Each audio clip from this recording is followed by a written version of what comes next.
Would you like to learn how strong you will age in just 30 seconds? You might want to watch this.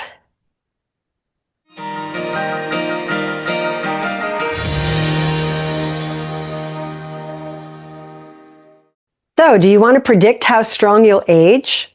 You only need 30 seconds to do this. Are you on track to be strong, to be fit, to be stable in your 70s, 80s, 90s, and beyond? How many times, and I'm going to do this with you, so I'm going to time it for you, but how many times can you go from sitting to standing without using your hands in just 30 seconds? So, are you ready? We're going to do this. I want you to have a chair, and you need to make sure that you're not using your hands. And I'm going to time us. We're going to see how many times can you do this in 30 seconds. And I'm going to use my stopwatch on my phone. Of course, you can do this yourself as well. Now, when you sit, you don't want to be using your hands. Now, if you're at risk of falling, if you're somebody who plops in the chair, you might not want to try this. Although you could do it kind of as a workout and see how many squats you can do in 30 seconds, but by holding on and making sure you're safe. But I'm going to go ahead and I'm going to sit down and stand up and see how many times I do this in 30 seconds without using my hands, which means not putting them on the armrest, not using them to push up, not using them to pull up, not using them to stabilize myself. Again, if you're at risk of falling, you don't want to try this. Maybe have somebody put a gait belt around you, hold on to you, make sure you're safe. But if you know you're not at risk of falling, let's give it a shot. You ready? I'm going to hit start, and here we go. So I'm just sitting down and standing up, and you can see I am not using my hands, and I'm not counting. I think that's 5, 6, I completely forgot to count, 7, 8, 9, 10, 11, and I'm sitting all the way down, 12, I'm actually sitting on the chair, 13, 14, 15, 16, 17, 18, 19, and there's 30 seconds. Now, the funny part is, and the main reason that I wanted to share this with you all, is these predictions tell us that as we age, we should be able to do less and less and less. So I'm heading, well, I'll be 67 at my next birthday, which is just a few months away. So, about 3 years away from 70. And so according to the chart, I should be able to do less than if I was 50 or if I was 40. And I find that kind of scary, and I'm hoping you do too. So let's go ahead and look. If you're under 65, a woman should be able to complete at least 15 in 30 seconds. Men, at least 17. If you're over 65, women should be able to do at least 11 in 30 seconds, and men at least 12 in 30 seconds. So basically, because I'm heading towards 67, I should be able to do at least 11. Why is it I shouldn't be able to do at least 15? Since I did 19 in 30 seconds, and I think if I wasn't holding the phone and talking to you and forgetting to count, I might have been able to do maybe a couple more. I'm hoping that even if you're over 65, you did more than 15 in 30 seconds. It's kind of like mainstream understanding and mantra is constantly telling us that we're supposed to decline as we get older. I don't understand it, because if I'm physically capable of sitting and standing without assistance, what does my age have to do with how many I can do in 30 seconds? And I hope you're all kind of getting this as well. Now, there's another test that, again, this other test also tells us that we're supposed to decline as we get older. Yes, balance does predict longevity, and balance predicts cognitive health. There's some data out there that's talking about these things. And so if you've got a healthy balance, this helps to increase your longevity. It helps to improve your cognitive health. Balance and brain function have been linked. So this means balance training can actually improve your cognitive health. Now, there's other things, and as you can read here, researchers have found that people who are unable to stand on one leg for 10 seconds are twice as likely to die in the next decade of any cause. Now, of course, there are a lot of people who can't even stand on both feet. They're wheelchair bound, or they're using a walker. They got a lot of medical conditions. So it's not because they can't stand on one leg, it's because of all the other stuff going on in their world that's unfortunately likely to take them out in the next few years.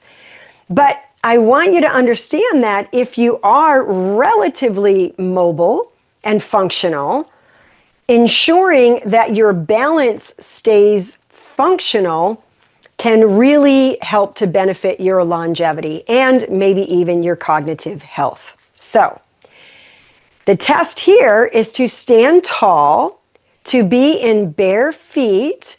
You want to put your hand on your hips, and you want to lift one foot off the floor, standing on one leg. No leaning, no using your hands to steady yourself.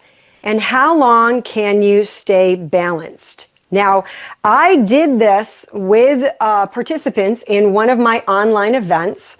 It was I think it was reverse aging event. I'm not sure which one, but it was on aging. And I had the participants do this. Now, of course, I couldn't witness them. This was done on Zoom, and this, of course, you're watching on YouTube. But when I had them do this, it was remarkable how many of them did way over what the test tells us we should be able to do at our age.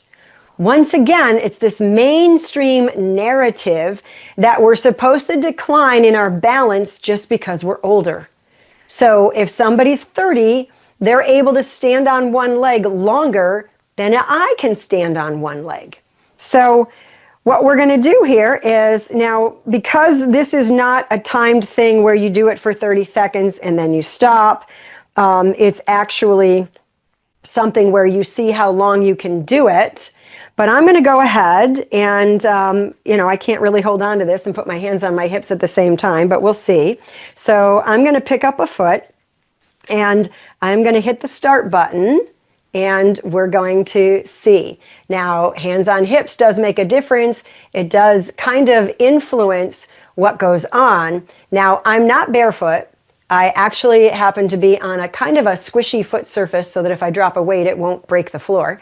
And so it does make it a little bit harder. My ankle's working a little bit more to keep me up. I can feel that ankle moving. But I feel like I could stand here pretty much all day. I don't feel like I need to worry about being able to do this. And I'm at 30 seconds now, so I'm going to go ahead and stop because I feel like I could keep going. So I could easily do this, and I think when we did the event, we were barefoot. I was on a harder floor, because if you're on a cushion floor, a soft carpet, it does make your ankle work a little bit harder. But if your ankle knows how to work to keep you steady and stable and safe, it's not a problem. But let's see what the chart says, okay? I want you to see what this chart says about how old you are and what you're supposed to be able to do. So this is Britain's National Health Service, and this is what they suggest the following targets are dependent on your age. So if you're 39 or under, you want to be able to do it for at least 43 seconds. Now, I could have kept going. I didn't want to bore you with standing there talking like that. And I wasn't barefoot. I was on a squishy surface, and I was okay. And I know when I did this online event, we did it for 60 seconds, and we could have kept going, but we stopped at the 60 seconds. So at least 43 seconds if you're 39 or under. But look, it drops down to 40 seconds if you're 40 to 49, 37 seconds if you're 50 to 59, 30 seconds if you're 60 to 69. Now, I stopped it at 30, but it wasn't because I lost my balance or I had to hold on or I had to put my foot down. It was because I felt like I just could have kept going and there really was no end. And if you're 70 to 79, only 18 to 19 seconds. So what's wrong with this picture? If you're 70, you shouldn't have to be able to be fit enough to stand on one foot for at least 43 seconds, like if you're 39 or under. Why are we expected to decline? I don't understand this. I really feel that it is a huge disservice to us as we age to be expected to decline. I mean, people are buying houses without stairs so that they can age in place. They're literally expecting to decline and lose the ability to comfortably climb stairs. And I'm going to share with you a story. There was someone that I knew that I was working with. It was a consult. And she said that and I think it was her friend's mother. I don't remember the exact relationship, but she knew of a woman who was in her 80s who was in a home that had stairs. And they were concerned about her, her balance was a little off. They ended up getting her into an adult living facility where there was no stairs. And she said within 3 months, that woman declined to the point where she needed help to get out of a chair because she stopped climbing stairs. So if we make our environment so much so that we no longer need to be physically fit, we no longer need to be able to do things that require physical work in our bodies, we will decline. Having a home with no stairs is almost a guarantee that you're going to decline. You're going to go backwards. Everything on one floor, let's make everything easy. Let's not do anything physically demanding as we get older is almost a guarantee that we're going to lose the ability to do anything physically demanding. So, in my online academy, we have the average person is in her 60s, 70s, some in their 80s. We do have some guys in there. It is mostly women. But we're doing classes every week. We're doing live classes and we'll do squats till the cows come home. And, it's so important. There's one person in the academy who lives in an apartment building. And I think she's on, I forget now, I don't have the details, like 14th floor, 15th floor, something like that.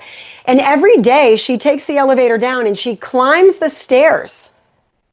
And she does this she's got a couple of medical issues because of some past history where her respiratory function's not perfect. But she does this and she does it and it's keeping her well. It's keeping her functional. I mean, over a dozen flight of stairs every day. So, and she's in her 80s. So we need to be moving. We need to keep going. Don't receive that mainstream narrative that says, well, you're older, so you're only expected to do this. If you were younger, we would expect you to do that. It is setting you up for failure. Reject it. Don't receive it. Keep moving. The human body is designed to strengthen no matter your age. Don't accept that narrative that you're older, so you're supposed to lose muscle, you're supposed to get weaker. I'm going to do a video on that topic that you'll see shortly. And we are not supposed to lose muscle mass as we get older. That is a mainstream narrative that is not accurate either. And I'm going to show you the data so you can see the truth. So reject it. If somebody tells you, well, you are getting older, or you shouldn't be doing that at your age, they might be well-meaning, but they're misinformed. So don't listen, reject it, stand against it, be a salmon, swim upstream, go against the norm. and age well because you keep moving, because you keep climbing the stairs, because you can stand on one leg for a lot longer than 43 seconds, even though you're a lot older than 39. Because you can do more than 15 squats, even though you're over the age of 65, in 30 seconds. Or sorry, it was 11 squats if you were over 65. It was 15 if you were under 65. I did 19. Probably could have done more if I wasn't worried about talking and holding the phone and all that. But you can age really well. You can have lifelong well-being, but you've got to reject the narrative. You've got to keep your mindset on the truth that aging is not designed to decline.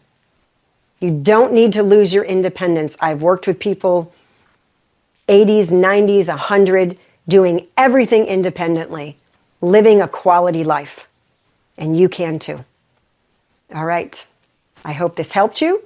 Please subscribe if you want to catch the next video and you don't want to miss some good stuff that's going to help you to have lifelong well-being. We'll see you next time.